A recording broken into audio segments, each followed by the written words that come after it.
त्या मुलांनी उचललं, त्या मांजरीला गळ्यामध्ये दोरी बांधली, त्या खांबाला बांधून टाकलं. दुसऱ्या दिवशी पाठ सुरू झाला. पुन्हा तीच क्रिया. ते मांजर इकडे तिकडे करू लागलं. विद्यार्थ्यांचं लक्ष विचलित होऊ लागलं. गुरुजींनी सांगितलं, ते मांजर पकड, बांध त्या खांबाला. पुन्हा तेच सुरू झालं.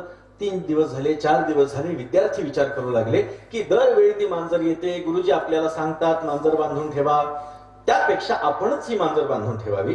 गुरुजी येण्याच्या आत जर आपण मांजर बांधून ठेवली तर गुरुजीला सांगण्याची गरज पडणार नाही. त्यांनी काय केलं, गुरुजी येण्याच्या आतमध्ये त्या मांजरीला गळ्याला बांधलं आणि तिथे थांबले. गुरुजी आले, त्यांनी बघितलं मांजर, खांबाला बांधले ना, आता पाठ सुरू. आले, पाठाला आले, खांबाला बांधले ना मांजर, आता पाठ सुरू. रोज यायचं, मांजर खांबाला बांधले ना बघायचं, विचारायचं आणि पाठ सुरू करायचा.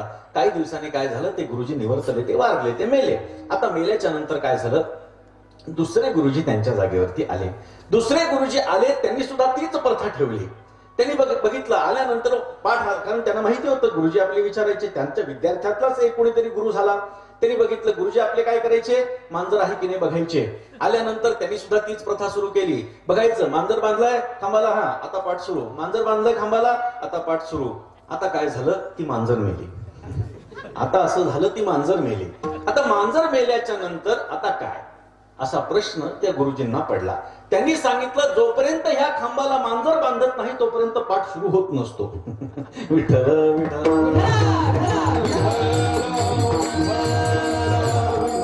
परंपरा नाहीये, ती त्रास देते म्हणून तिला बांधत होतं. याचा अर्थ मांजर बांधल्यानंतर पाठ सुरू होत असतो असा काही नियम नसतो. पण अंधपणानं ज्या काही गोष्टी आपण चालू ठेवत असतो त्या गोष्टी कुठेतरी आपण बाजूला ठेवल्या पाहिजे आणि नव्या गोष्टींचा अंगीकार आपण केला पाहिजे.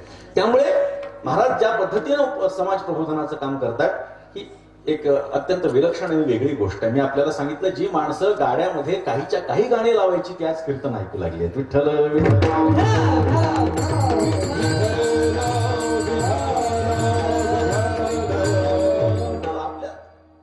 इतके दिवस आमचा शिवणा पाण्याचा खेळ चालू आहे. महाराजांनी आम्ही बऱ्याच कार्यक्रमात एकत्र, पण आज पहिल्यांदा आमच्या दोघांची भेट होते आणि ते सुद्धा इथे आपल्या सर्वांच्या समोर.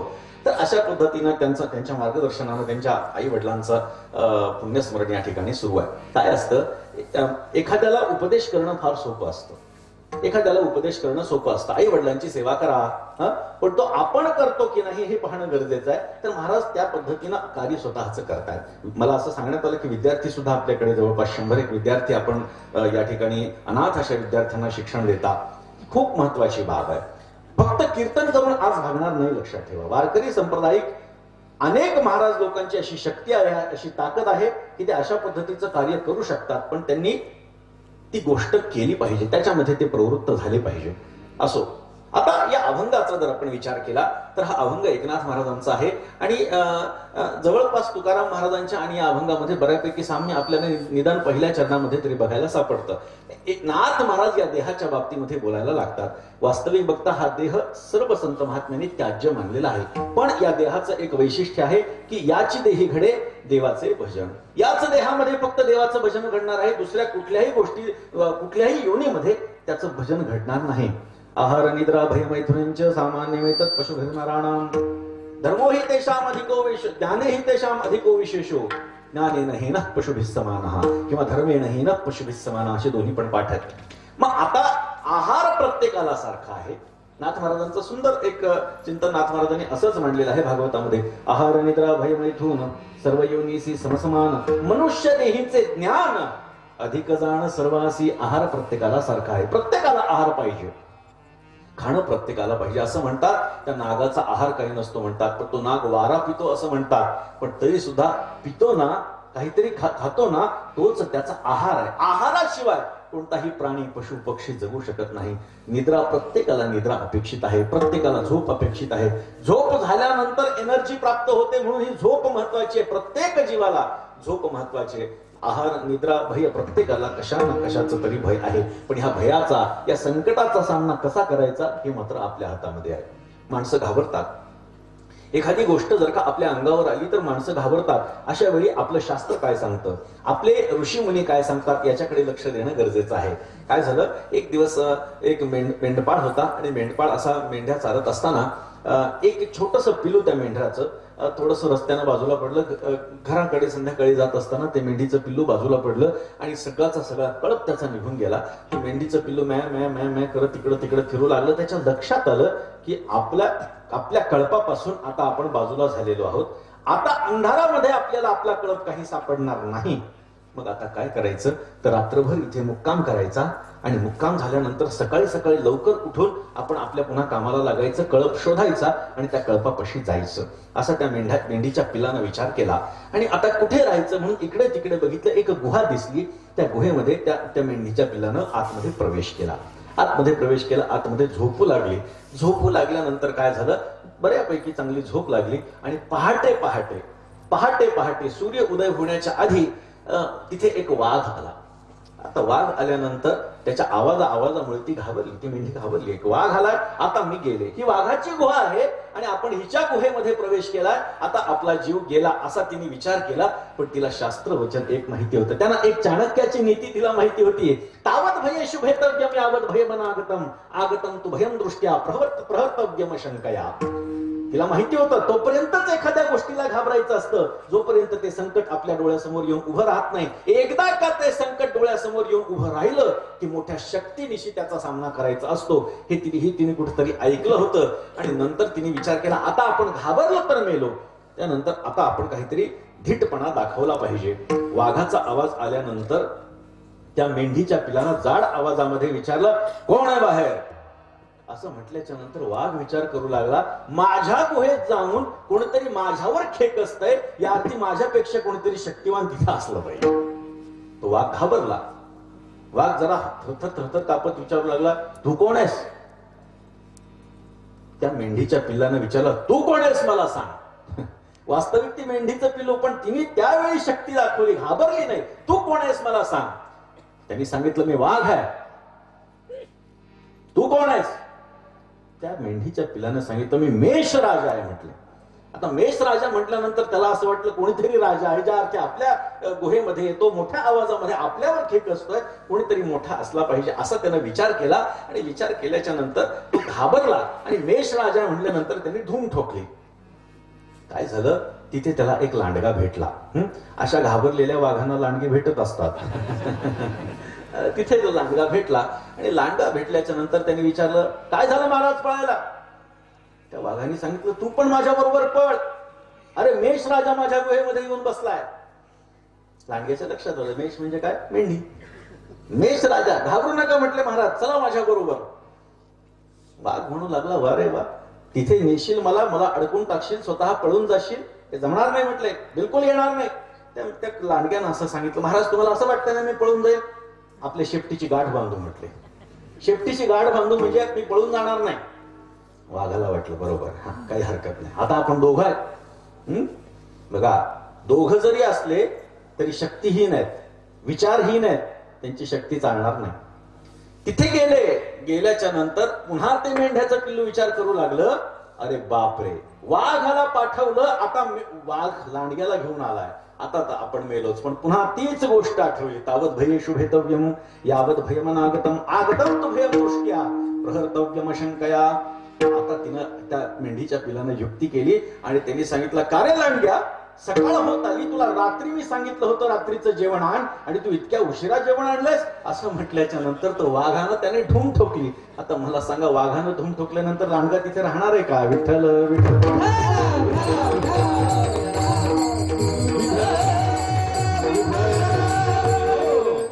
प्रत्येकाला भय आहे, पण त्या भयाचा सामना कसा करायचा हे ज्याचं त्याच्या हातामध्ये आहे. आहार निद्रा भय मैथुनंच सामान्य तत्पशुभरे नराणाम. मनुष्य देहींचे ज्ञान अधिक जाणं सर्वांचे. माणसाकडे जे ज्ञान आहे ना ते इतर कोणाकडेही नाही. त्यामुळे माणसानं या ज्ञानाचा अवलंब करणं अपेक्षित आहे. या ज्ञानामुळेच आपल्याला भगवंताचं भजन घडू शकतं, परमात्म्याची प्राप्ती होऊ शकते. पण या देहाचा जर आपण विचार केला तर संतांनी वारंवार या देहाची निंदा केलेली आहे. हा देह नाशिवंत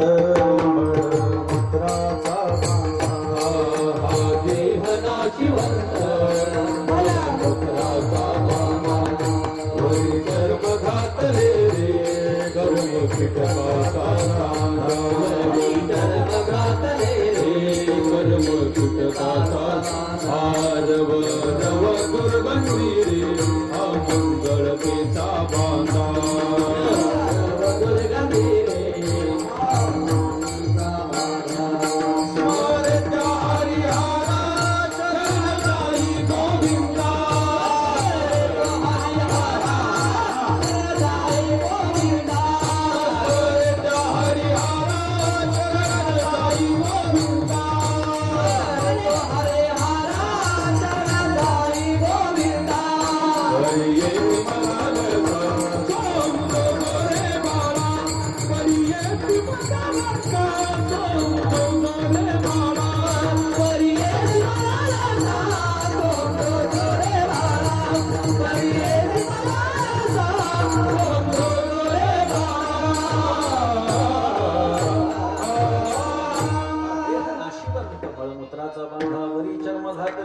भूमी कीटकाचा सांधा रबर दुर्गंधीरे अमंगळ तिचा बांधा.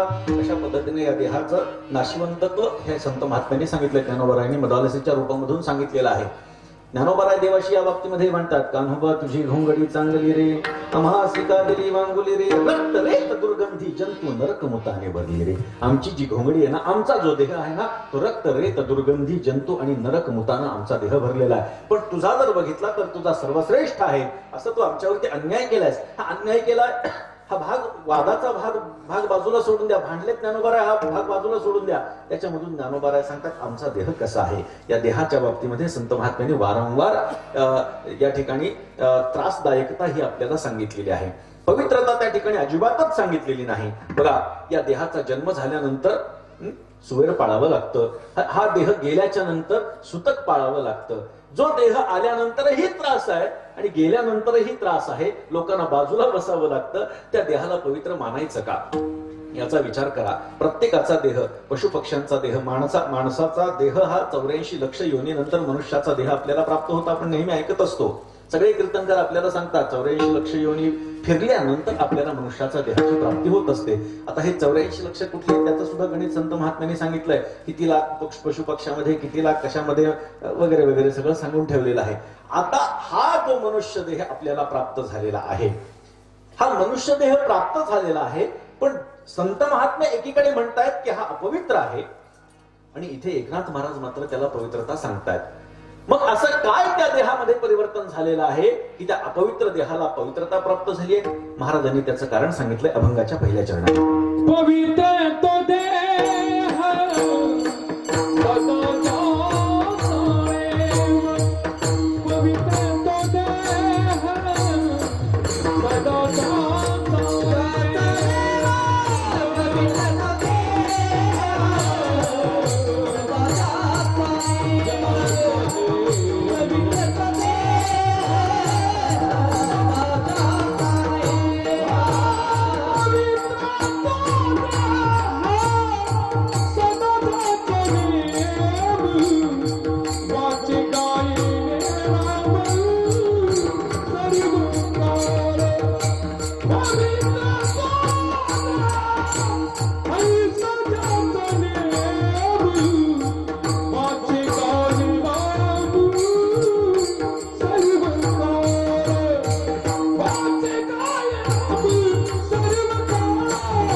पवित्र तो देह सदा ज्याचा नेम वाचे गाये राम सर्व भावे.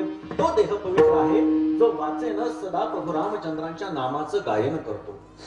आता काही देहांचा जर आपण विचार केला, काही देह हे जिवंतपणी सुद्धा अपवित्र आहेत आणि मेल्यानंतरही अपवित्र आहेत. काही देह असे आहेत की जे जिवंतपणी पवित्र आहेत पण मेल्यानंतर त्यांना अपवित्रता प्राप्त होत असते. काही देह असे आहेत की जे जिवंतपणी अपवित्र आहेत पण मेल्यानंतर त्यांना पवित्रता प्राप्त होत असते. आणि काही देह असे आहेत की जे जिवंतपणीही पवित्र असतात आणि गेल्यानंतरही पवित्र असतात. या सगळ्यांचा विचार जर आपण करायला गेलो तर आपल्याला लक्षात येईल की जिवंतपणीही अपवित्र आणि मेल्यानंतरही अपवित्र. कावळा हा जिवंतपणीही अपवित्र आहे आणि मेल्यानंतरही अपवित्र आहे. आता हे अपवित्रता त्याच्या ठिकाणी का आली तर तो कायम घाण खात असतो. त्याच्या इतिहासामध्ये जर आपण डोकावण्याचा प्रयत्न केला तर तो असं का करतो? तो एकच असा पक्षी असा का आहे की तो घाण खातो? बरं, त्याच्याकडे असं वैशिष्ट्य काय की पिंडाला तोच शिवतो? या सगळ्याच्या पाठीमागे काहीतरी इतिहास आहे. आपल्या भारत देशामध्ये सगळ्या गोष्टीला काही ना काहीतरी इतिहास आहे, पण त्या इतिहासापर्यंत आपण पोहोचलं पाहिजे. काय झालं म्हणे, नाथ महाराजांनी भावार्थ रामायणामध्ये फार सुंदर याची कथा सांगितली. ह्या कावळ्याचं वैशिष्ट्य, सगळ्या पक्ष्यांमध्ये कावळा हा गूढ पक्षी आहे. सगळं त्याचं वेगळं आहे. बाकीच्या पक्ष्यांसारखं मैथून आपल्याला कावळ्याचं कधी बघायला मिळत नाही. तो कुठे राहतो त्याचं घरटं आपल्याला बघायला मिळत नाही. त्याची अंडी आपल्याला बघायला मिळत नाही. तो कधी मेलेला आपल्याला बघायला सापडत नाही. इलेक्ट्रिकलचा शॉक लागल्यानंतर मरण हा भाग वेगळा, त्याला अमरत्व प्राप्त झालेला आहे. हे सगळ्या गोष्टी का, याचा इतिहास जर आपण बघितला, झालं असं की भगवान प्रभू रामचंद्र हे वनवासामध्ये गेले. वनवासामध्ये 14 वर्षांचा वनवास झाल्याच्या नंतर पर्णकुटे बांधून तिघ जण राहू लागले. आणि प्रभू रामचंद्र आणि लक्ष्मण दादा हे लाकडं आणण्याकरता, फळफळावळ आणण्याकरता रानामध्ये निघून गेले. आणि दुपारची वेळ असल्यामुळे सीता माता काय ते वाळवण वगैरे वाळवत बसल्या. वाळवण म्हणजे दुपारच्या वेळी जे काही उन्हामध्ये आपण वाळवतो, जे की आपल्याला पुढेही खायला कामाला येतं, अशा गोष्टी ते वाळवत सीता माता बसलेली. आणि सीता माता बसल्याच्या नंतर झालं असं की तिथे काही कावळे आले. ते कावळे एक 5-10 कावळे त्या ठिकाणी आले. आणि ते कावळे आल्याच्या नंतर सीता मातेने काहीतरी तिथे वाळवायला ठेवलं की ते त्याच्याकडे येऊन चोच मारण्याचा प्रयत्न करायचे. सीता मातेने त्यांना असं ढकलून द्यावं, त्या कावळ्याने पुन्हा यावं. आता कावळे जर का आपण उडवले ते उठतात, दुसरीकडे बसतात आणि पुन्हा त्याच ठिकाणी येऊन बसतात. असं झटकलं की पुन्हा ते त्याच ठिकाणी येऊन बसतात. झालं असं सीता माता असं ढकलत असताना तिचा पदर सीता मातेचा खाली आला. आणि ही गोष्ट एक गंधर्व बघत होता. त्या गंधर्वाने बघितलं आणि त्याच्या मनामध्ये विकार निर्माण झाला की या स्त्रीच्या स्तनांना आपण स्पर्श केला पाहिजे. हा विकार त्याच्या अंतःकरणात, त्या गंधर्वाच्या अंतःकरणात निर्माण झाला. आणि त्या गंधर्वानं काय केलं, कावळ्याचं रूप घेतलं. मनुष्याच्या रूपामध्ये गेलो तर हिचा नवरा येईल आणि आपल्याला शिक्षा करेल. त्यापेक्षा आपली जी भावना आहे ती जर का तिची पूर्ती करून घ्यायची असेल तर ह्या कावळ्याच्या रूपामध्ये आपण जावं, तिला कळणार सुद्धा नाही. म्हणून तो गंधर्व त्या कावळ्याच्या रूपामध्ये तिथे आला. तो कावळा बाकीच्या कावळ्यांमध्ये, तो गंधर्व तिथे एकमेकांच्या बरोबर तिथे जाऊ लागला. झालं असं त्या कावळ्याला असं ढकललं, सगळे कावळे उठायचे आणि पलीकडे जायचे, पुन्हा ते जवळ यायचे. पण हा कावळा मात्र अंचटीला यायचा. तो सीता मातेच्या जवळ येण्याचा प्रयत्न करायचा. सीता मातेने ढकललं की हा तसा स्वतः तिथेच बसून राहायचा, म्हणजे हाताचा स्पर्श होईल ही भावना त्याच्या अंतःकरणामध्ये. त्याने असं झटकून द्यायचं. त्याने एक झालं असं झटका बसला आणि पुन्हा सीता मातेचा पदर खाली आला. जसा पदर खाली आला तो कावळा उठला आणि सीता मातेच्या स्तनांना त्याने स्पर्श केला. जोरात त्यानं त्या सीता मातेच्या स्तनांना असा चावा घेतला. सीता माता जोरात ओरडली. भगवंताच्या लक्षात आलं सीतेला काहीतरी संकट आलेलं आहे, तिच्यावरती काहीतरी संकट आहे. भगवंतानं तिथे पडलेला एक दर्भ उचलला. दर्भ म्हणजे काडी, गवताची काडी, ती उचलली आणि अशी फेकली. आता ती गवताची काडी जरी असली तरी प्रभू रामचंद्रांनी फेकलेली असल्यामुळे तो काय आहे, राम बाणच आहे. तो राम बाणच आहे, तो लागणारच आहे. तो बाण येताना, ती काडी येताना त्या कावळ्यानं बघितली, त्या गंधर्व रूपी कावळ्यानं बघितली आणि तो कावळा इकडे तिकडे पळू लागला. इंद्राकडे गेला. त्यांनी सांगितलं, महाराज हे प्रभू रामचंद्रांचा बाण माझ्या मागे लागलेला आहे. म्हटले, देवा मला वाचवा. इंद्राने सांगितलं, मी वाचू शकत नाही. पुन्हा ब्रह्मदेवाकडे, ब्रह्मदेवानं सांगितलं माझ्या हातात नाही. शंकराकडे, शंकरानं सांगितलं माझ्या हातात नाही. नारद महर्षी भेटले आणि नारद महर्षीने असं सांगितलं की प्रभू रामचंद्रांना जर का तू शरण गेलास तर काहीतरी याच्यातनं उपाय निघेल. शरणागता वज्रपंजर अभयराणी तू उदार, असं त्याचं वर्णन केलेलं आहे. त्यामुळे तू त्यांना शरण जा. त्यांना शरण गेलास तरच तुला या संकटातून ते वाचवू शकतील. दुसरा कोणीही राम बाणापासून तुला वाचवू शकणार नाही. असा उपदेश नारदांनी केल्याच्या नंतर तो गंधर्व रूपी कावळा प्रभू रामचंद्रांच्या पायापाशी आला. म्हणला, देवा मला क्षमा करा, माझ्या मनामध्ये विकार निर्माण झाले आणि म्हणून मी हे धारिष्ट करण्याचा प्रयत्न केला आणि हे पाप माझ्याकडनं घडलं, मला क्षमा करा प्रभू.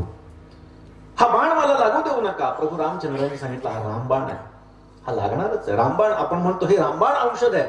रामबाण औषध म्हणजे काय, घेतलं की बरं होणारच आहे. प्रभू रामचंद्रांचा तो बाण आहे, तो निघाला म्हणजे भेद यशस्वीपणे तो भेदणार आहे. त्यांनी सांगितलं, आता हा बाण मी सुद्धा वापस घेऊ शकत नाही. मग काहीतरी कर देवा, पण हा बाण मला लागू देऊ नकोस. भगवंतानं सांगितलं, ठीक आहे, त्याच्यात तू मला शरण आलायस, त्यामुळे मला काहीतरी तुला सवलत देणं गरजेचं आहे. भगवंतानं असं सांगितलं, हे कशामुळे घडलं, हा बाण तुला कुठे लागावा असं वाटतं मला सांग. हा लागणार तर आहे, यानं मी तुझा जीव घेणार नाही हे मी तुला आता आश्वासन देतो. या बाणानं तुझा जीव घेतला जाणार नाही हे आश्वासन मी तुला देतो, पण हा बाण तुला लागणार आहे, तो कुठे लागावा हे तू सांग. त्या कावळ्यानं विचार केला की ह्या सगळ्या ज्या गोष्टी घडल्या ह्या आपल्या डोळ्यामुळे घडलेल्या आहेत.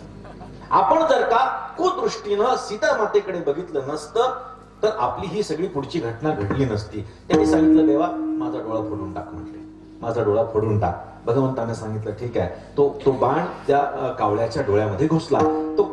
त्याच्या डोळ्यामध्ये घुसला आणि तेव्हापासून कावळा हा एकाक्ष म्हणून ओळखला जाऊ लागला. त्या कावळ्याला 2 बुबुळं जरी असले तरी त्याला दिसतं एकाच बुबुळाने. कोणत्या बुबुळानं दिसतं मला विचारू नका, मी बघितलेलं नाही. कारण कावळा जर आपण बघितला, इकडे बघ, आपली दृष्टी ही समोर असताना आपण या अँगल मध्ये बघू शकतो कोण काय करताय. पण त्या कावळ्याला इकडचं बघायचं असेल आणि त्याचा हा बुबुळ जर का काम करत असेल तर तो पूर्णच्या पूर्ण मान अशी वाकडी करतो आणि इकडे तिकडे बघत असतो. काय कारण आहे, एक बुबुळानं त्याला दिसत असतं. तेव्हापासून तो एकाक्ष झाला. आता तो एकाक्ष झाल्याच्या नंतर देव काही थांबले नाहीत. देवाला दया आली आणि देवाने सांगितलं, मी तुझा डोळा फोडला, तू मला शरण येऊन सुद्धा मी तुझा डोळा फोडला. मी एक काम करतो, तुला वरदान देतो.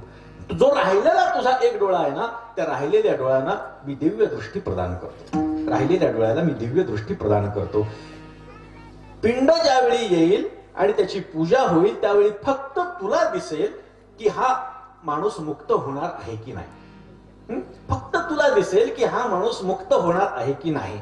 असं सांगितल्याच्या नंतर बघा, कावळ्यालाच फक्त दिसतं. ते पिंड जेव्हा ठेवलेले असतात तेव्हा तिथे कधी तुम्ही चिमणीला तोंड लावलेलं बघितलंय का? कधी कबुतराला? तिथे कावळाच येतो, कारण तो अधिकार त्या कावळ्याचा आहे, कारण त्यालाच दिसतं. बघा, एकानं मला विचारलं की परदेशामध्ये पिंडदान करत नाही, मग ते मुक्त होतात की नाही?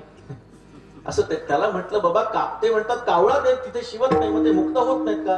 कावळा शिवला म्हणजे मुक्त होत नसतं. कावळ्याला कळत असतं की हा मुक्त होण्याच्या पात्रतेचा आहे की नाही. ते पिंडाला ते शिवण्यात त्यांनी सांगितलं की तुला ही दिव्य दृष्टी प्रदान करतो. पण पुन्हा भगवंताच्या मनामध्ये विचार आला, हे डोळ्यामुळे घडलं हे ठीक आहे, पण त्याच्या चोचीमुळे सुद्धा पाप घडलेलं आहे ना. भगवंतानं पुन्हा त्याला शाप दिला की सडलेलं मांस खाण्याची वेळ तुझ्यावरती येईल. आणि तेव्हापासून हे सडलेलं मांस हे कावळे खात असतात. हा कावळा हा जिवंतपणी अपवित्र आहे, मेल्यानंतर सुद्धा अपवित्र आहे. गाय जिवंतपणी पवित्र आहे, मेल्यानंतर मात्र ती अपवित्र होत असते. गाय जिवंतपणी जरी पवित्र असली तरी तिचं मुख मात्र पवित्र नसतं. गाय तोंडाने अपवित्र आहे असं म्हणतात. तिचा बाकीचा सगळा भाग जो आहे तो पवित्र मानण्यात आलेला आहे. तिचा जो खांदा आहे तो सर्वश्रेष्ठ मानण्यात आलेला आहे. आणि त्याही पेक्षा तिच्या शेपटीची जे केस आहेत त्या शेपटीच्या केसाला जास्त महत्व आहे शास्त्रीय दृष्ट्या आणि आध्यात्मिक दृष्ट्या सुद्धा. त्यामुळे ही गाय जिवंतपणी पवित्र आहे, पण तीच गाय मेल्यानंतर मात्र पवित्र राहत नाही, हे शास्त्र आपल्याला सांगतं. पुढे वाघ जिवंतपणी अपवित्र आहे, कारण मांस भक्षण करतो, इतर प्राण्यांचा वध करतो, त्यांना मारून तो खातो. तो वाघ जिवंतपणी अपवित्र आहे. पण मेल्यानंतर त्या वाघाच्या कातडीवरती बसून जर का ध्यानधारणा केली तर ती यशस्वी होते असं शास्त्र आपल्याला सांगतं. हल्ली शासनाच्या नियमाप्रमाणे ह्या गोष्टी करणं चुकीचं आहे. ते करण्याचा कोणी प्रयत्न पण करायचं कारण नाहीये. पण शास्त्र आपल्याला असं सांगतं, जो जिवंतपणी अपवित्र आहे तोच मेल्यानंतर त्याच्या कातडीवर बसल्यानंतर साधना यशस्वी होते, फलीभूत होते. याचा विचार करा. जिवंतपणी अपवित्र आहे, मेल्यानंतर पवित्रता प्राप्त होते. असे काही देह आहेत की जे जिवंतपणीही पवित्र आहेत आणि गेल्यानंतरही पवित्र आहेत. ते दुसरे तिसरे कोणाचे नसून संतांचे देह आहेत. पवित्र सोवळी एक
ज्यांचा आवडता देव अखंडित प्रेम भाव, तेच पवित्र आहेत, तेच सोवळे आहेत.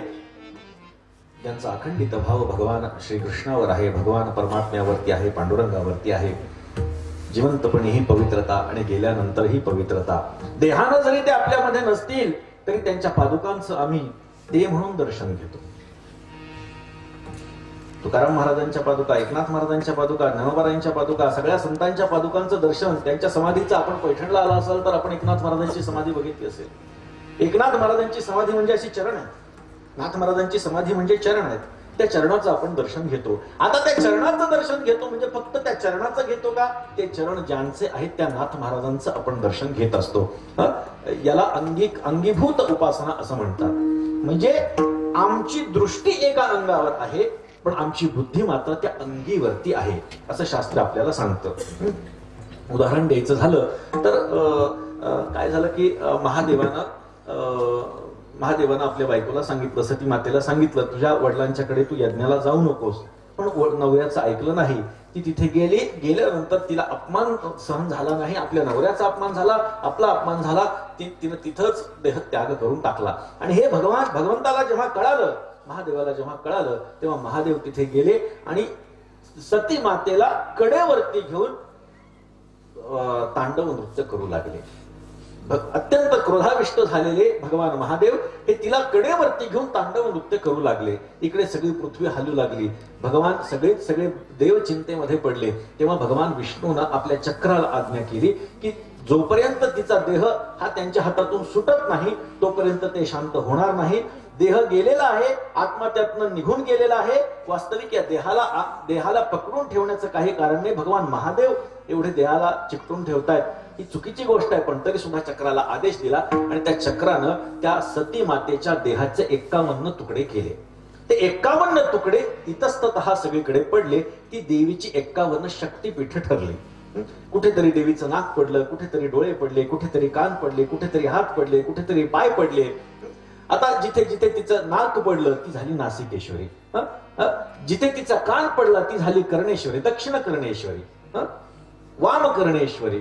अशा पद्धतीनं उजवा कान पडला ती डावा कान पडला. अशा पद्धतीनं तिची शक्तीपीठ तयार झाली. आता समजा नासिकेश्वरीच्या दर्शनाला आपण गेलो तर त्या नाकाचं दर्शन करायला जातो का ते नाक जिचं आहे तिचं दर्शन करायला जातो? ते नाक जिचं आहे त्या देवीचं दर्शन आम्ही करायला जातो. नाथ महाराजांच्या पादुका आहेत पण त्या पादुकांचं दर्शन आहे का? त्या पादुका ज्यांच्या आहेत त्या नाथ महाराजांचं दर्शन. आमची दृष्टी जरी अंगावरती असेल तरी आमची बुद्धी मात्र त्या अंगीचं अंगीकार करत असते. त्यामुळे या देहाला, संतांचा देह हा पवित्र मानण्यात आलेला आहे. कारण पवित्र कोण आहे? ज्यांच्या स्पर्शानं अपवित्रही पवित्र होतो तोच खरा पवित्र. विठ्ठल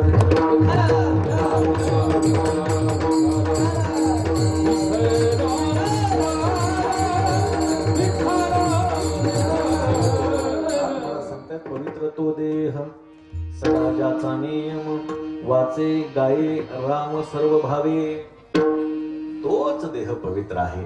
पवित्र तो देह वाणी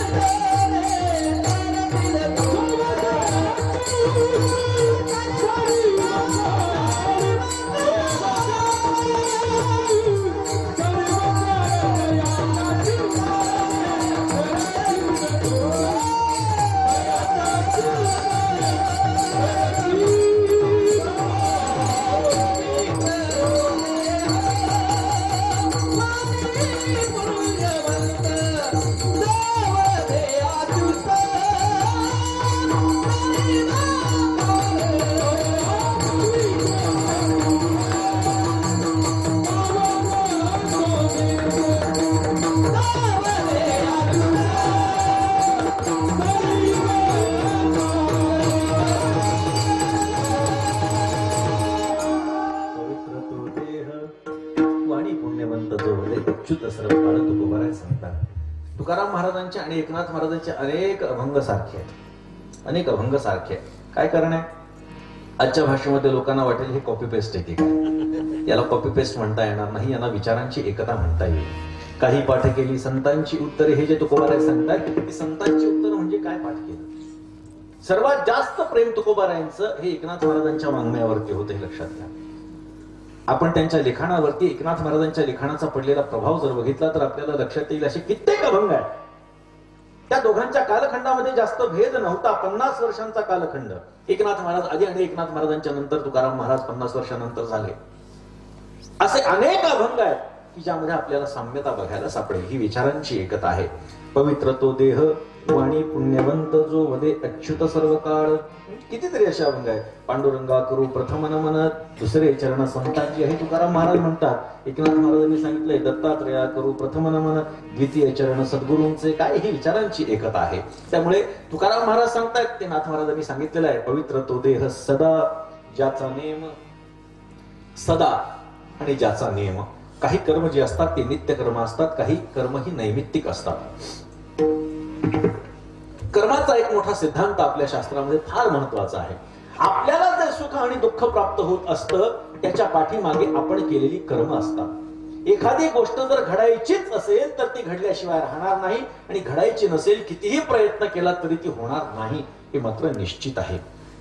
कितीही प्रयत्न करा एखादी गोष्ट घडणार. म्हणजे काय असतं की काही माणसं परमार्थ करत असतात, आयुष्यभर परमार्थ करतात, पण पदरी निराशाच येत असते, दुःखच पडत असतं. घरची माणसं म्हणतात तुम्ही आयुष्यभर परमार्थ करता, अरे काय दिलं त्या देवाने तुम्हाला, असं म्हणतात. पण देव काही देत नसतो.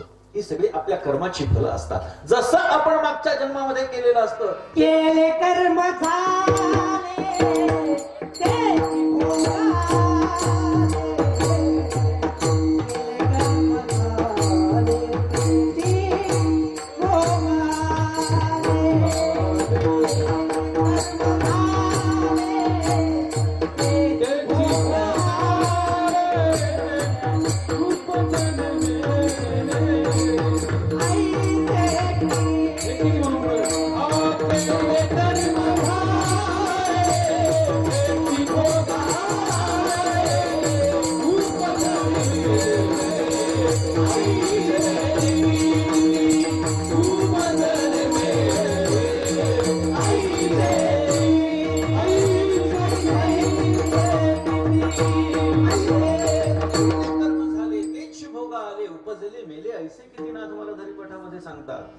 जे आपण कर्म करतो तेच आपल्याला भोगावं लागतं. त्यामुळे एखादी गोष्ट घडायचीच असेल तर ती घडणारच आहे. जे जे लिहिले प्रारब्ध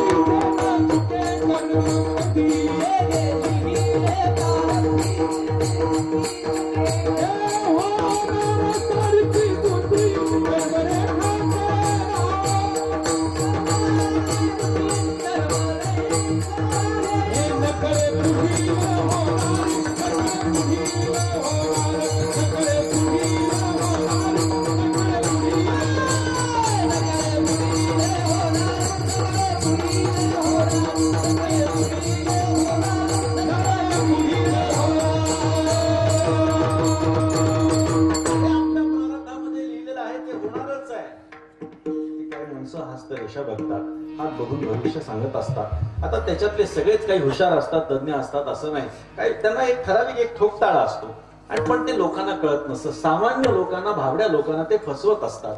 ते म्हणतात दाखवा हात दाखवा, इकडे तिकडे असं बघतात. बरोबर आहे असं केल्यानंतर लोकांना वाटतं काहीतरी गडबड आहे. काय झालं महाराज? काही नाही म्हटले, पैसा फार कमवता पण टिकत नाही. बरोबर आहे, टिकत नाही. तुम्ही लोकांसाठी खूप करता पण लोक त्याला किंमत देत नाहीत. बरोबर आहे. हे सगळ्यांच्याच बाबतीमध्ये घडतं. माणूस पैसा कमवतो तो टिकत नाही, हे सगळ्यांच्या बाबतीत घडतं. प्रत्येकाला असं वाटतं मी जगासाठी खूप करतो पण लोकांचं माझ्याकडे लक्ष नाही. हे फसवणारे मात्र वेगळे असतात. या लोकांच्या नादी लागायचं नसतं. पण याच्यातले हे शास्त्र आहे. आपण सनातन वैदिक हिंदू धर्म जे मानणारी माणसं आहोत त्यांनी शास्त्राला मानलंच पाहिजे, वेदाला मानलंच पाहिजे. त्याच्यामधले हे शास्त्र आहे, पण ते त्या ज्ञात असणाऱ्या त्या लोकांकडूनच ते जाणून घेणं गरजेचं आहे. ते हातावर लिहिलेलं कर्म हे एक सत्य आहे. हातावरच्या रेषा प्रत्येकाच्या वेगवेगळ्या आहेत, त्याचं भविष्य स्वतंत्र आहे, सगळी गोष्ट खरी आहे. पण तरी सुद्धा तज्ञ लोकांच्याकडून हे सगळं जाणून घेतलं तर ते खरं आहे, नाही ते हे सगळे खोट्या गोष्टी आहेत. जे कर्मामध्ये लिहिलेलं आहे, एखादी गोष्ट व्हायचीच असेल ते होणार, नसेल व्हायची तर अजिबातच होणार नाही. एक माणूस अत्यंत कंजूस, अत्यंत कंजूष. आणि कंजूष माणसानं काय केलं, अगदी घरामध्ये मुलांनी काहीतरी खायला मागितलं तरी तो म्हणायचा नाही नाही आपल्याकडे काही नाही. एखादी खेळणी मागितली तर घरातल्या घरातच काहीतरी कडबोळ करायचं, म्हणायचं खेळ याच्याशी. अशा पैसा भरपूर पण कंजूशी मात्र सुटत नाही. कोणी आहे का तसं?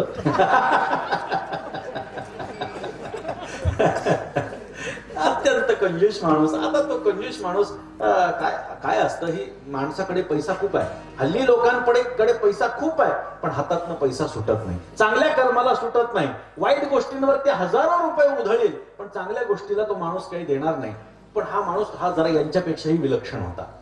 पैसा होता पण चांगल्या नाही वाईट नाही कुठल्याच गोष्टीसाठी तो खर्चच करायचा नाही अशी त्याची वृत्ती होती. पण जर लोकांचं काही फुकट मिळालं तर मात्र घ्यायचं, ही त्याची भावना. काही माणसं अशी असतात, ते काय, एक माणूस होता तो खड्ड्यामध्ये पडला.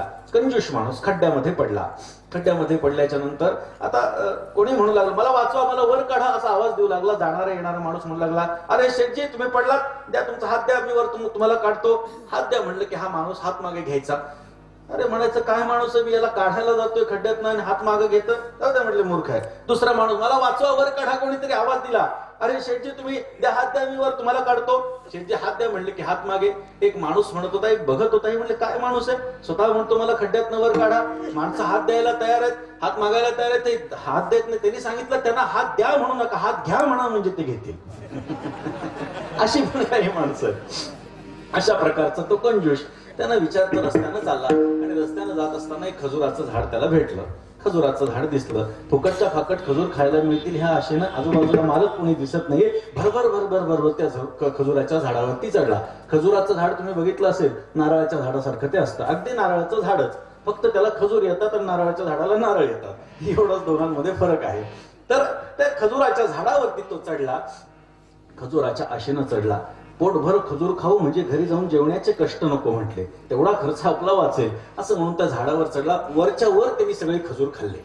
खजूर खाल्ल्याच्या नंतर पोट भरलं. आता खाली उतरावं असं खाली बघितलं, त्याच्या लक्षात आलं खजुराच्या आशेनं आपण खूप उंचावर आलो. आता जर आपण पडलो तर मेलो. पाय लटलट लटलट कापू लागले. आता काय करायचं, देवा वाचव, देवा वाचव. मला वाचवलं तर 1000 ब्राह्मण जीव घालेल म्हटला. वर असताना थोडा खाली आला. म्हटलं जरा 1000 जास्त बोललो आपण. 500 ब्राह्मण जीव घालून. अजून खाली आला 251. अजून खाली आला 101. अजून खाली आला 51. अजून खाली आला 21. अजून खाली आला 11. अजून खाली आला 5. अजून खाली आला 3. उडी मारताना म्हटलं 1 ब्राह्मण जीव घालीन.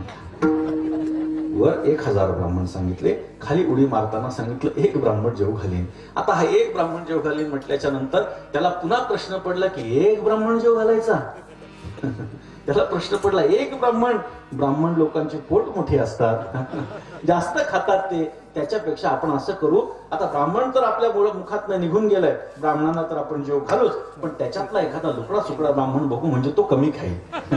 इतका तो कंजूस. आता सांगू का दीपक महाराज, काय असतं की लुकडी माणसं कमी खातात हा फार मोठा गैरसमज आहे. बघा तुम्ही, मला कोणाच्या खाणं काढायचं नाही, कोणाचं खाणं काढायचं नाही, पण जाड माणसं जास्त खातात हा सुद्धा मोठा गैरसमज आहे. त्याने विचार केला एखादा लुकडा सुकडा ब्राह्मण बघू, एका माणसाला थोडं वाटलं हा थोडासा बारीक ब्राह्मण आहे, ओ ब्राह्मण बा थांबा म्हटलं तुम्हाला जेव घालायचा.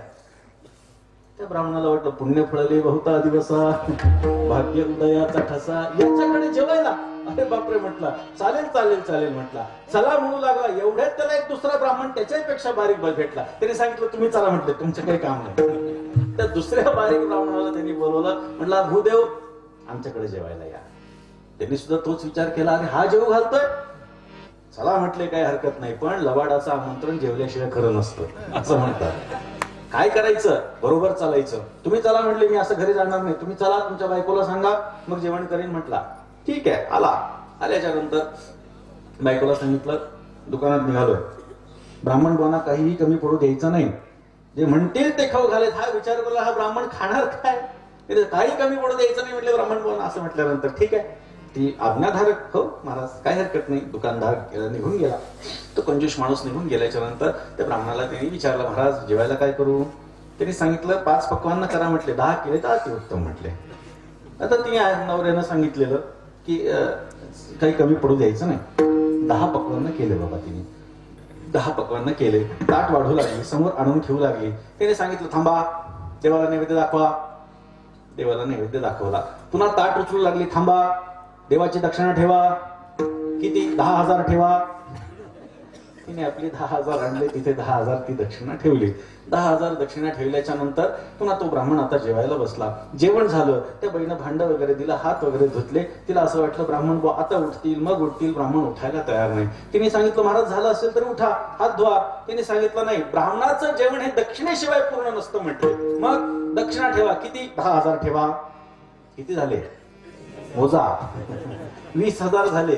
आता 20,000 झाले. हा ब्राह्मण मस्त पैकी ते 20,000 रुपये घेऊन निघून गेला. नवरा आला, तो कंजूस माणूस आला. त्याने विचारलं काय ब्राह्मण भाऊ जेवले? तिने सांगितलं कौतुकानं सांगितलं बिचारीने. हो हो म्हटले. 10 पक्वान्न केले होते. त्याचे डोळे गरगर फिरू लागले. 10 पक्वान्न. तिने सांगितलं महाराज 20,000 दक्षिणा सुद्धा दिली म्हटले. चक्कर येऊन खाली पडला. आता चक्कर आली त्याला, डोळ्यावरती पाणी शिंपडलं. तावाने त्या ब्राह्मणाच्या घरी गेला. आरडा ओरडा करत गेला, कुठे आहे तो ब्राह्मण, कुठे आहे तो ब्राह्मण, कुठे आहे ब्राह्मण. आरडा ओरडा करत सगळं गाव जमा झालं. ते गाव जमा झाल्याच्या नंतर या लोकांना सगळ्यांना, ह्या गावाला सगळं माहिती होते ह्याचे सगळे कर्म काय आहेत ते. त्या ब्राह्मणांना त्याच्या बायकोला सांगून ठेवलं होतं. काय सांगायचं ते सांगितलं. हा कुठे ब्राह्मण, कुठे ब्राह्मण ओरडत आल्या आल्या ती बायको दारामध्ये आली आणि सांगितलं यांच्याचकडे जेवायला गेले होते, यांच्याचकडे जेवायला गेले होते. याला म्हणतात चोराच्या उलट्या बोंबा. एकतर खायचं 20,000 घेऊन यायचे आणि सांगितलं म्हणजे याच्याचकडे जेवायला गेले होते. तो माणूस विचारू लागला, अरे माझ्याकडे जेवायला गेले होते बरोबर आहे म्हणते, इतके पैसे? त्यांनी सांगितलं थांबा, आत या. त्या बाईने सांगितलं हे बघा, तुमच्याकडे जेवल्यामुळे माझ्या मालकांना विषबाधा झाली म्हटले. तुमची पोलीस कंप्लेंट करायला मी पोलिसात चालली म्हटले. त्यांनी सांगितलं असं करू नका, मग अजून 10,000 रुपये द्या. किती झाले? 30,000 1000 ब्राह्मण जेवले असते. विठ्ठल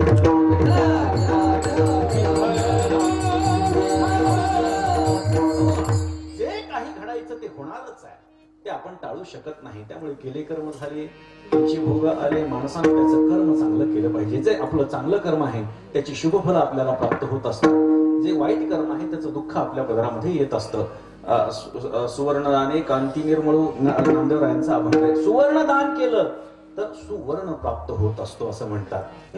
भूमिदानी होसी भूपाळ असं म्हटलंय. भूमिदान केलं की भूपती होत असतो, राजा पुढच्या जन्मी तो होत असतो. अशा पद्धतीने ह्या दानाचं महत्व सांगितलेलं आहे. म्हणजे जे काही केलं त्याचे परिणाम हे पुढच्या जन्मामध्ये आपल्याला प्राप्त होणार आहेत. म्हणून माणसानं काय केलं पाहिजे? अखंड चांगल्या गोष्टी केल्या पाहिजे. चांगल्या गोष्टी म्हणजे काय? परमार्थाच्या दृष्टीनं परमात्म्याचं नामस्मरण, याच्यापेक्षा दुसरी कुठलीही चांगली गोष्ट नाही. नाथ महाराज म्हणतात पवित्र तो देह निर्देश करतात, कुठल्या तरी एका देहाचा निर्देश करतात की तो देह पवित्र आहे. सगळे देह सरसकट प्रसिद्ध पवित्र नाही, तो देह पवित्र आहे. कोणता? सदा ज्याचा नेम. कशाचा नेम? वाचे गाये राम सर्व भावे.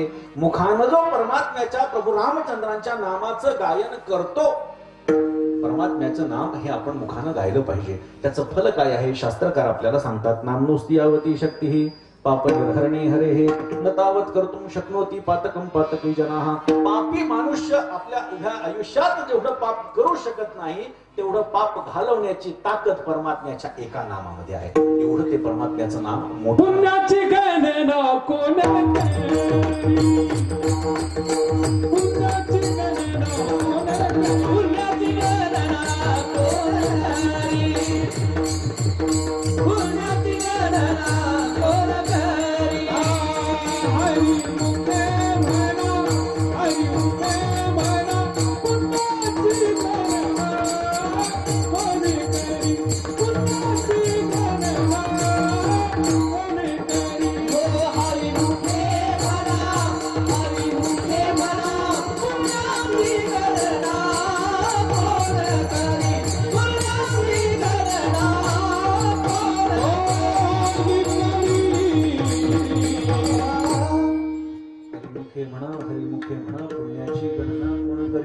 त्याच्या पुण्याचं कोण वर्णन करू शकणार आहे? जो मुखानं परमात्म्याच्या नावाचं गायन करतो. वाचे गाये राम सर्व भावे. नाथ महाराजांनी हरिपाठामध्ये फार सुंदर एक विचार व्यक्त केलेला आहे. नामाविण मुख सर्पाचे ते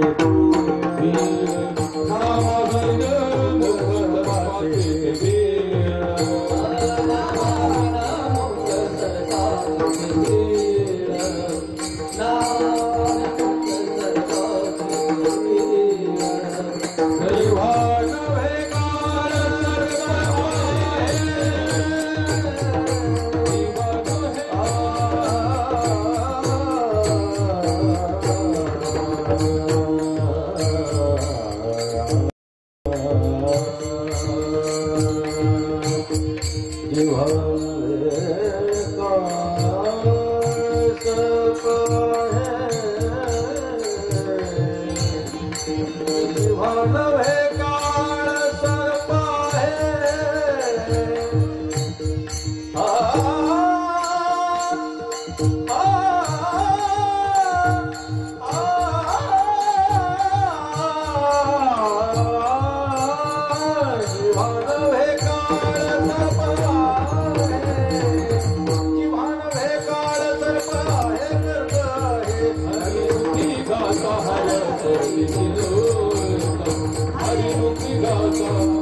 सर्पाचे ते बिळ, जे मुख परमात्म्याच्या नामाचं गायन करत नाही ते सर्पाच्या राहण्याचं बिळ आहे आणि त्यामध्ये असलेली जी जिभा आहे तो काळ सर्प आहे. त्यामुळे आपल्या जिभेला काळ सर्प ठरवायचं नसेल, आपल्या मुखाला त्याच्या राहण्याची जागा ठरवायची नसेल तर परमात्म्याचं नामस्मरण केलं पाहिजे. पवित्र तो देह सदा ज्याचा नेम वाचे गाये राम सर्व भावे, असं केल्यानंतर त्याची अवस्था काय होते अभंगाच्या दुसऱ्या चरणात. धन्य तो भाग्या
ही धन्यता कशाने प्राप्त होत असते तर एक तर परमात्म्याच्या नामस्मरणामुळे धन्यता प्राप्त होते, नाही तर परमतत्वाचं दर्शन झाल्यानंतर धन्यतेची प्राप्ती होत असते. पंचदशिकार आपल्याला सांगतात धन्योहम नित्यम स्वात्मान मंजसा वेदमी, धन्योहम ब्रह्मानंदो विभाती मे स्पष्टम, ब्रह्मानंद मला स्पष्टपणाने दिसायला लागलाय म्हणून मी धन्य आहे, अशी भावना ही व्यक्त केलेली आहे त्या साधकाने. दुसरं कारण काय आहे धन्यतेचं? दुसरं कारण काय आहे? कोण धन्य आहे? धन्य जगी तोची एक हरी रंगी नाचे, जगी तोची एक हरी रंगी नाचे, जगी तोची एक हरी रंगी नाचे, जगी तोची एक हरी रंगी नाचे.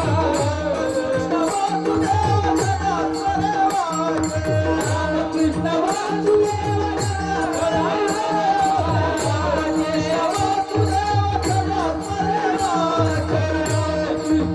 Thank you.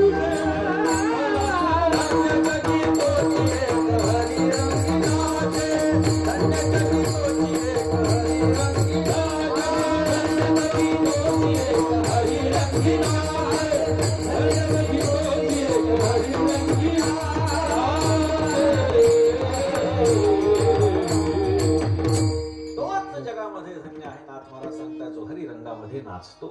काय नाचणारे अनेक आहेत, नाचणारी अनेक आहेत, नाचण्याचे प्रकार पण अनेक आहेत, नाचण्याचे ठिकाण पण अनेक आहेत. नाथ महाराजांचं फार सुंदर वाक्य आहे. जो मोले मदिरा खाये, जो मोले मदिरा खाये तो मदिरानंदे नाचे गाये. जेणे ब्रह्मानंद सेविला आहे तो केवी राह्यावरला. जो 1.5 दमडीची दारू पितो आणि नाचत बसतो, नाथ महाराज म्हणतात जन ब्रह्मानंदाचं सेवन केलेलं आहे तो स्वतःला कसा आवरू शकेल. अशा पद्धतीनं ब्रह्मानंदामध्ये नाचणं हे धन्यतेचं लक्षण नाथ महाराजांनी सांगितलेलं आहे. तो धन्य आहे, तो भाग्याचा आहे. आता हे भाग्य प्रत्येकाचं वेगळं आहे, प्रत्येकाची भाग्याची व्याख्या वेगवेगळी आहे. सांसारिक भोगोपलब्धी ज्यांच्या जीवनामध्ये विपुल प्रमाणामध्ये आहे, सर्वसामान्य लोक त्याला भाग्यवान ठरवत असतात. कोणाकडे पैसा दिसला लोक म्हणतात काय भाग्यवान आहे, चांगली भारीची गाडी दिसली काय भाग्यवान आहे, चांगले चांगले लोक हाताखाली दिसले काय भाग्यवान आहे. भाग्यवंताची व्याख्या ही तुमची आमची आहे. संतांना ही भाग्याची व्याख्या अजिबात अपेक्षित नाही. भाग्य तरी नव्हे धन निकट वास बरा निकट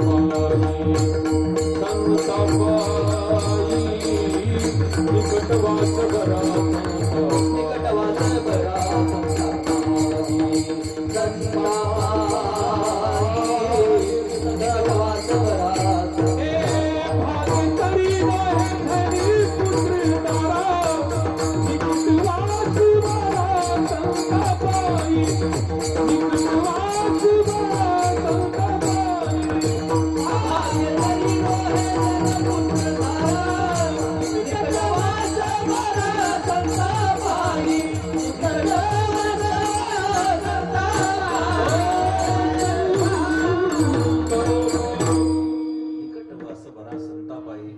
सर्वसामान्य बायको माझी, मुलगा माझा, धनधान्य माझे याला भाग्य म्हणता येणार नाही. निकट वास बरा संतापाई, संतांच्या चरणापाशी असणं हे भाग्यवंताचं लक्षण आहे. खूप मोठा विचार आहे. आपली वेळ संपत आलेली आहे. भाग्य कशाला म्हणायचं? ज्ञानोबरायांच्या दृष्टीनं भाग्यवान कोण? भगवत पूज्यपाद आद्य जगद्गुरु शंकराचार्यांच्या दृष्टीनं भाग्यवान कोण? पंचाक्षरं पावन उच्चारन्तः पतिं पशूनां हृदिभावयन्तः भिक्षाशनादिक्षु परिभ्रमन्तः कौपीनवन्तः खलु भाग्यवन्तः. भाग्यवंताची लक्षणं सांगितलेली आहेत. सगळ्याचा विचार आपल्याला करता येऊ शकेल, पण इथे आपल्याकडे वेळ कमी आहे, त्यामुळे आपल्याला धावता थोडासा आढावा घेईन. नाथ महाराज सांगतायत धन्य तो भाग्याचा तरला संसार. तरला संसार म्हणतायत या अर्थी त्या संसारामध्ये बुडण्याची शक्यता आहे, म्हणून तरला संसार. परमार्थाचे खरं नाममुखी, त्याचं तो मुखानं नामस्मरण करतो, म्हणून त्याचं मुखच परमार्थाच्या राहण्याची जागा झालेली असते. तो काय करतो? करीत असे कथा कीर्तनी आवडी ब्रह्मज्ञान जोडी तया लाभे. तो कथा करतो, तो कीर्तन करतो. हल्ली लोक कथा आणि कीर्तनाला एकत्र समजतात, पण ह्या सगळ्या गोष्टी भिन्न आहेत. ज्या अर्थी नाथ महाराजांनी 2 वेगवेगळे शब्द या ठिकाणी योजलेले आहेत, त्या अर्थी त्याचा स्वतंत्र अर्थ असणं अपेक्षित आहे. कथा वेगळी आहे आणि भगवंताचं कीर्तन वेगळं आहे. त्या कीर्तनाचा विचार केला, त्याच्यातही नामसंकीर्तन पर कीर्तन आहे, गुणक संकीर्तन पर कीर्तन आहे. याच्यातही वेगवेगळे भाग पडतात. भगवंताची कथा वेगळी आहे आणि भगवंताचं कीर्तन वेगळं आहे. भगवंताची कथा कशी आहे? गोपिका सांगतात तव कथामृतम तप्त जीवनम कविभिरीडितम कल्मषापहम श्रवणमंगलम श्रीमदाततम भूरि गुणन्ति ते भूरिदा जनाः तव कथा अमृतम. हे प्रभू, तुझी कथा म्हणजे अमृत आहे. तप्त जीवनम, तापलेल्या जीवनासाठी तुझी कथा म्हणजे पाणी. कविभिरीडितम, मोठमोठ्या कवींनी वर्णन केलेली अशी तुझी कथा आहे. कल्मषापहम, कल्मषापासून पापापासून सोडवणारी अशी तुझी कथा आहे. श्रवणमंगलम, कानांना पवित्र करणारी अशी तुझी कथा आहे. श्रीमदाततम भूरि गुणन्ति ते भूरिदा जनाः, तुझं नाम घेत घेत जे पृथ्वीवरती जे इतस्ततः परिभ्रमण करीत असतात, तुझी कथा म्हणजे त्यांच्यासाठी पाणपोई आहे, त्यांची तहान भागण्याचं ते ठिकाण आहे. अशा प्रकारची भगवंताची कथा आहे. सांगू का? हिंदीमध्ये फार सुंदर वाक्य आहे, प्रभू की कथा ही कथा है, बाकी सब व्यथा है. विठ्ठल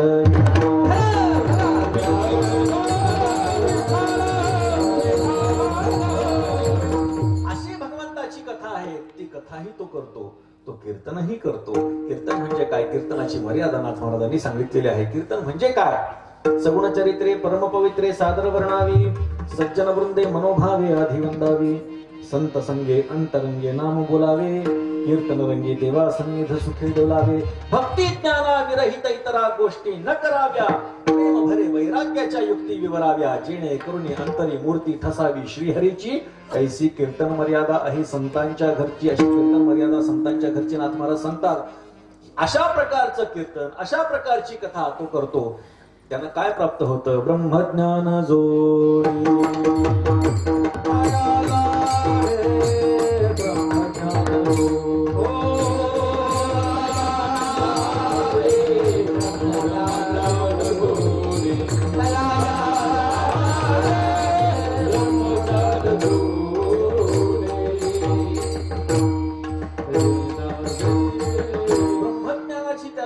होते. ज्ञान म्हणजे आनंद, तो परमात्मा सच्चिद आनंद स्वरूप आहे.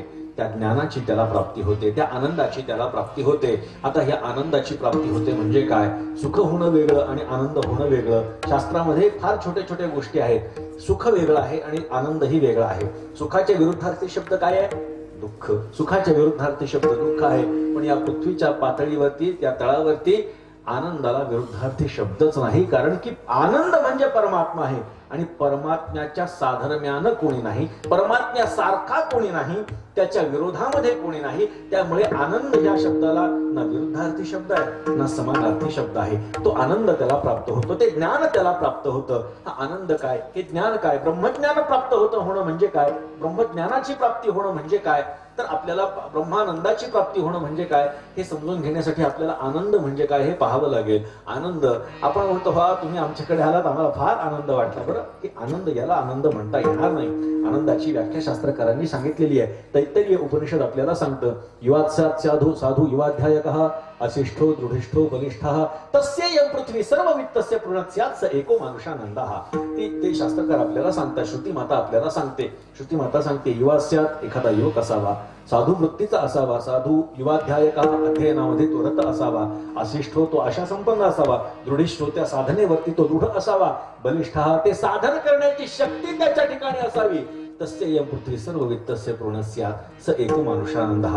अशा व्यक्तीची धनधान्याने युक्त असलेली पृथ्वी जर झाली तर त्याच्या अंतःकरणामध्ये निर्माण होणारी जी भावना आहे त्या भावनेला एक आनंद असं म्हणतात. हा माणसाचा एक आनंद झाला. आणि आता श्रुती मातेनं आपल्याला पटीमध्ये सांगायला सुरुवात केली. असे 100 मनुष्याचे आनंद एकत्रित केले की एक देवगंधर्वाचा आनंद होतो. असे एक देवगंधर्वाचा आनंद एकत्रित केला, 100 देवगंधर्वाचे आनंद एकत्रित केले की मनुष्य गंधर्वाचे आनंद एकत्रित केले, एक देवगंधर्वाचा आनंद होतो. असे 100 देवगंधर्वाचे आनंद एकत्रित केले, एक कर्मदेवाचा आनंद होतो. असे 100 कर्मदेवाचे आनंद एकत्रित केले, एक अजानज देवाचा आनंद होतो. असे 100 अजानज देवाचे आनंद एकत्रित केले की एक देवाचा आनंद होतो. असे 100 देवाचे आनंद एकत्रित केले की एक इंद्र देवाचा आनंद होतो. असे 100 इंद्र देवाचे आनंद एकत्रित केले की एक बृहस्पतीचा आनंद होतो. असे 100 बृहस्पतीचे आनंद एकत्रित केले की एक ब्रह्मदेवाचा आनंद होतो. आणि असे 100 ब्रह्मदेवाचे आनंद एकत्रित केले तर एक ब्रह्मानंद होतो. असं आपल्याला तैत्तरीय उपनिषद श्रुती माता आपल्याला सांगते.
भाग्याचा नेम वाचे गाये राम सर्व भावे धन्य तो भाग्याचा तरला संसार परमार्थाचे घर नाममुखी करीत असे कथा कीर्तनी आवडी ब्रह्मज्ञान जोडी तयाला भे धन्य तो भाग्याचा तरला संसार परमार्थाचे घर नाममुखी एका जनार्दनी धन्य ते शरीर एका जनार्दनी धन्य ते शरीर परमार्थ संसार एक रूप धन्य तो भाग्याचा तरला संसार परमार्थाचे घर नाममुखी नाथ महाराज या अभंगामध्ये देहाला पवित्रता आणतात सांगतात की देहाची पवित्रता कशामुळे प्राप्त होते परमात्म्याच्या नामस्मरणामुळे होत असते म्हणून अखंड आपण परमात्म्याचं नामस्मरण केलं पाहिजे शेवटच्या चरणामध्ये नाथ महाराज सांगतायत ते तो देह शरीर धन्य आहे ज्याचा परमार्थ आणि संसार एकरूप होऊन जातो या सगळ्या कारणांच्यामुळे त्यांचा संसार आणि परमार्थ एकरूप होत असतो वास्तविक बघता संसार आणि परमार्थ ह्या विरुद्ध गोष्टी समजण्यात येतात संसारामध्ये दुःखच आहे आणि परमार्थामध्ये आनंदच आहे संसरती इति संसार हा जिथे सतत आपली अवनती होत असते त्याला संसार असं म्हटलेलं आहे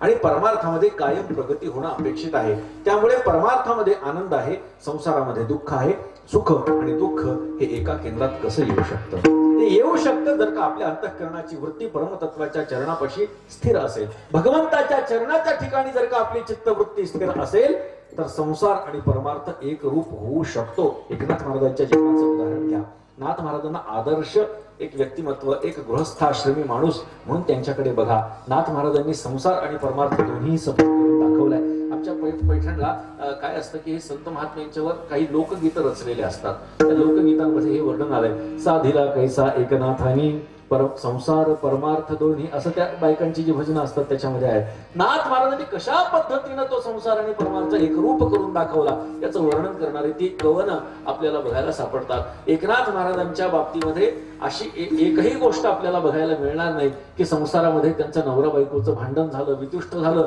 एकनाथ महाराज जर का शांती सागर होते तर आईसाहेब गिरजाबाई ह्या शांती सरिता होत्या त्यामुळे त्या दोघांचं जीवन एका गाड्याप्रमाणे दोन चाकाप्रमाणे अत्यंत सुंदर पद्धतीनं चालत होतं म्हणून नाथ महाराजांच्या उपदेशाला गृहस्थाश्रमी जीवनामध्ये कसं जीवन जगावं हे नाथ महाराज जेवढं आपल्याला चांगलं सांगू शकतात तेवढं दुसरं कोणी सांगू शकणार नाही त्यामुळे नाथ महाराजांच्या जीवनाकडे जर आपण बघितलं तर लक्षात येईल नाथ महाराजांचा जीवनपट जर आपण उलगडून बघितला तर नाथ महाराजांचं जीवन किती दिव्य आणि पवित्र होतं आणि ह्या दोन्ही गोष्टी त्याने किती चांगल्या पद्धतीने हाताळल्या होत्या हे आपल्याला समजेल वारकरी संप्रदायाचा आधारस्तंभ म्हणजे एकनाथ महाराज आहेत जनार्दन एकनाथ थांबदिला भागवत हा नाथ महाराजांचा अधिकार आहे एवढा मोठा अधिकार परमार्थामधला किती लिखाण नाथ महाराजांचं वारकरी संप्रदायामध्ये सर्वात जास्त लिखाण कोणाचं असेल तर ते एकनाथ महाराजांचं आहे 18,000 ओव्यांचं एकनाथी भागवत असेल ज्याला वारकरी प्रस्थानत्रयीपैकी एक समजण्यात येतं 44,000 ओव्यांचं भावार्थ रामायण असेल रुक्मिणी स्वयंवर सात्मसुख आनंद लहरी शुकाष्टक हरिपाठ ब्रिदावळी 4,000 अभंगांची गाथा आणि अनेक इतर ग्रंथ या सगळ्या गोष्टींचा विचार करा नाथ महाराजांचं लिखाण किती व्यापक होतं चतुश्लोकी भागवत असेल हस्तामलक असेल खूप खूप खूप ग्रंथ आपल्याला बघायला सापडतील नाथ महाराजांचे वारकरी संप्रदायातला सर्वात छोटा ग्रंथ हा एकनाथ महाराजांचा चिरंजीव पद 42 ओव्यांचा नाथ महाराजांचा ग्रंथ सर्वात छोटा ग्रंथ वारकरी संप्रदायाचा एकनाथ महाराजांचा आणि वारकरी संप्रदायातला सर्वात मोठा ग्रंथ भावार्थ रामायण हा सुद्धा एकनाथ महाराजांचा हे नाथ महाराजांचं पारमार्थिक ऐश्वर्य आतून नाथ महाराजांचं पारमार्थिक ऐश्वर्य जाणून घ्यायचंय प्रत्यक्ष परमात्मा नाथ महाराजांच्याकडे पाणी भरतोय द्वारकेची मूर्ती फक्त पाणी भरतो असं नाही द्वारकेची मूर्ती एकनाथा घरी पाणी वाहे हरी कावडीने श्रीखंड्या चंदन उगाळून करी वस्त्रगंधा तिरी धूत असे सेवेसी तत्पर उभा ठाई ठाई देवपूजे समय तिष्ठत असे निळा म्हणे देव राबेजाचे घरी दत्त चोपदारी करीत असे आता ज्या दत्तांची जयंती आपण साजरी करणार आहोत आता काही दिवसानंतर दत्त जयंती होणार आहे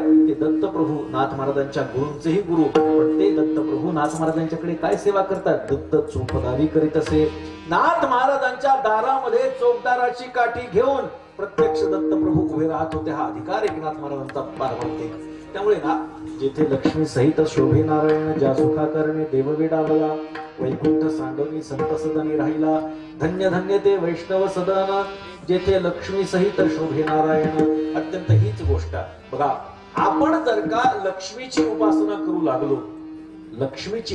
करू लागलो तर नारायण येईलच असं नाही पण नारायणाची उपासना केली तर लक्ष्मी आल्याशिवाय राहणार नाही विठ्ठल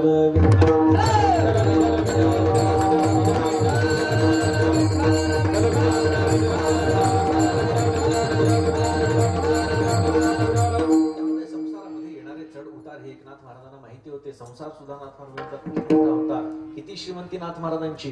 अहो, नाथ महाराजांच्या श्रीमंतीबद्दल बोलायचं जर झालं तर रोज शेकडो लोक नाथ महाराजांच्याकडे जेवण करून जात. हे नाथ महाराजांचं लौकिक ऐश्वर्य होतं. त्यांचं घर किती मोठं आपण विचार करू शकत नाही. इंग्रजीमध्ये ज्याला यू कांट इमॅजिन असं म्हणतो आपण, तुम्ही विचारही करू शकत नाही एवढी मोठी श्रीमंती ही नाथ महाराजांची होती. आता मी काही ठिकाणी मोजक्या ठिकाणीच ही गोष्ट सांगितली आहे, इथं आपल्याला सांगायला मला जरूर आवडेल. काय असतं की एक माणूस 100 एकर जमिनीचा मालक असतो. त्याला 2 मुलं झाली. किती झाले सांगा, मला तुमचं गणित बघायचं. किती झाले? 50 एकर. त्याला 2 मुलं झाले. किती 25. त्यांना 2 मुलं झाले. 12.5. त्यांना 2 मुलं झाले. 6.5. त्यांना 2 मुलं झाले. 3. त्यांना 2 मुलं झाले. 1.5 आणि त्यांना 2 मुलं झाले. 1 एकर सुद्धा 7व्या पिढीपर्यंत राहत नाही. मला ऐश्वर्य नाथ महाराजांचं सांगायचंय. नाथ महाराजांचं ऐश्वर्य काय? 7 पिढ्यांमध्ये जो 100 एकराचा मालक होता, 7 पिढ्यानंतर 1 एकर सुद्धा मालकीची राहत नाही. एकनाथ महाराजांचं ऐश्वर्य किती मोठं आहे. मी आमच्या जमिनीबद्दल सांगणार नाही, मी आमच्या बाकीच्या वाड्यांबद्दल सांगणार नाही. फक्त आमच्या राहण्याचं घर, राहण्याच्या ठिकाणाबद्दल सांगायला गेलो तर आपल्याला नाथ महाराजांचं घर किती मोठं होईल लक्षात येत आहे. वंशज मी काही एकटा नाही, अनेक आहेत. आमचे अनेक घर आहेत, त्यांना सुद्धा त्यांच्या वाटण्या मिळालेल्या आहेत. पण आमच्या वाटणीला आलेला वाडा हा 24 खोल्या आणि 13 जिन्यांचा.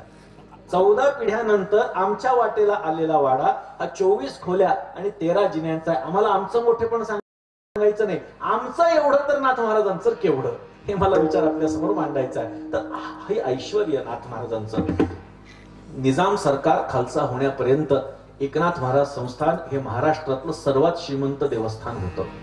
जवळपास 10,000 एकरचा एकमेव मालक आणि इतर बाकीच्या सगळ्या गोष्टी असतील, एकमेव मोठं श्रीमंत संस्थान 1950 पर्यंत एकनाथ महाराज संस्थान होतं. दुसरं कुठलंही संस्थान त्यावेळी एवढं श्रीमंत नव्हतं. कुठल्याही संस्थानामध्ये हत्ती झुलत नव्हता. एकनाथ महाराज संस्थानमध्ये महाराष्ट्रामध्ये फक्त हत्ती झुलायचा दारामध्ये. आमचे आजोबा त्याचे संस्थानाधिपती. असे ते सगळं ऐश्वर्य नाथ महाराजांचं. पारमार्थिक ऐश्वर्य एवढं मोठं, सांसारिक ऐश्वर्य एवढं मोठं, पण या दोघांचाही ज्याला आपण बॅलन्स म्हणतो, समन्वय नाथ महाराजांनी साधला. म्हणून हा समन्वय त्यांनी साधल्यामुळे त्यांच्या उपदेशाला विशेष असं महत्व आहे. नाथ महाराज सांगतात, प्रपंच खणोनी सांडावा मग परमार्थ मांडावा, हा संदेही न लगे करावा, प्रपंचुची आघवा परमार्थ होय. परमार्थ करत असताना प्रपंचाच्या त्यागाची गरज नाही. परमार्थ करायचा याचा अर्थ प्रपंचाचा त्याग करायचा नाथ महाराज अजिबात करायची गरज नाही असं म्हणतात. अंतःकरणाची वृत्ती स्थिर असेल, प्रपंचातली प्रत्येक क्रिया हा परमार्थ झाल्याशिवाय राहणार नाही. म्हणून एका जनार्दनी धन्य ते शरीर, परमार्थ संसार एकरूप, धन्य तो भाग्याचा तरला संसार, परमार्थाचे घर नाममुखी थांबते. अभंगाचा विचार झाला. वैकुंठवासी इंदुबाई आणि वैकुंठवासी हरिभक्तीपरायण श्री काशीनाथ बाबा यांच्या 6व्या पुण्यस्मरणाच्या निमित्तानं अतिशय सुंदर असा कार्यक्रम हरिभक्तीपरायण निवृत्ती महाराज इंदोरीकर यांनी या ठिकाणी बऱ्याच वर्षांपासून हा कार्यक्रम ते करतायत. त्यांचं पूर्ण कुटुंब हे सुशिक्षित आहे आणि ही सगळे कुटुंब मिळून ही सगळी हा गाडा हाकताय, ही चांगली गोष्ट आहे. आणि वारकरी संप्रदायाचं तत्वज्ञान लोकांच्या पर्यंत योग्य पद्धतीनं पोहोचवण्यासाठी त्यांना जास्तीत जास्त आशीर्वाद संत महात्म्यांचे मिळावेत अशी प्रार्थना मी एकनाथ महाराजांच्या चरणी करतो. आणि आपल्या सर्वांचं दर्शन त्या निमित्तानं झालं. या ठिकाणी या परिसरामध्ये मी जवळपास पहिल्यांदा आलोय. तुमच्या या मेन रोडवरून नाशिकला जाण्याचा खूप योग येतो, पण आतमध्ये यावेळी मी पहिल्यांदाच आलेलो आहे. आणि मला आपल्याकडनं फोन आला, महाराजांनी सांगितलं की अशा पद्धतीचा कार्यक्रम आहे आणि मी या ठिकाणी आपल्या सर्वांच्या सेवेसाठी उपस्थित झालो. वारकरी संप्रदायातले ज्येष्ठ श्रेष्ठ मंडळी माझ्या समोर इथे बसलेली आहेत. तरुणांचा मोठा भरणा आहे आणि स्त्रियांचा आणि पुरुषांचं समान एक योगायोगानं सगळे समानतेने या ठिकाणी बसलेले आहेत. ही महत्वाची बाब. ही सगळी एकाहुनी बळीरे, ही सगळी गायक वादक मंडळी जर आपण बघितली तर महाराजांबरोबर ढोक महाराजांबरोबर महाराज असतात, ही सगळी मंडळी जर बघितली तर मोठे लोकांबरोबर राहणारी आहे. आणि ही आपल्याला एका ठिकाणी 7 दिवस किती 5 दिवस आपल्याला अनुभवायला मिळत आहेत. ही खूप चांगली गोष्ट आहे. आनंदाची ही अनुभूती आपल्याला अशीच प्राप्त होत राहावी अशी शांतीब्रह्म एकनाथ महाराजांच्या चरणी प्रार्थना करतो. झालेली सेवा शांतीब्रह्म एकनाथ महाराजांच्या चरणी आणि तुम्हा सर्व सज्जनांच्या चरणी समर्पित करतो. एक वार सर्वांनी संतांचं भजन करा. भानुदास एकनाथ